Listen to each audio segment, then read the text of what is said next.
naging report ng PIDEA tungkol sa 4,027 barangays na na-clear sa panahong July 2022 hanggang May 2025.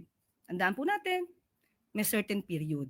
Yung sinasabi po na 20,000 plus na na-clear na barangay, maliwanag po na yun po ay as of June 2025. Kung meron 20,000 plus po as of June 2025, yan po ay total na sang-ayon sa PIDEA ay barangay cleared at hindi lamang po sa panahon ni Pangulong Marcos kundi pati po sa mga nakaraang administrasyon. Dahil as of 2003 or rather October 27, 2003, sinimulan na po itong Barangay Drug Clearing Program.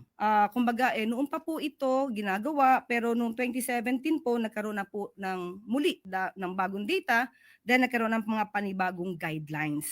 So, yung pag sinabi po natin na 20,000 plus, hindi po yun lamang sa panahon ng Pangulo Marcos Jr.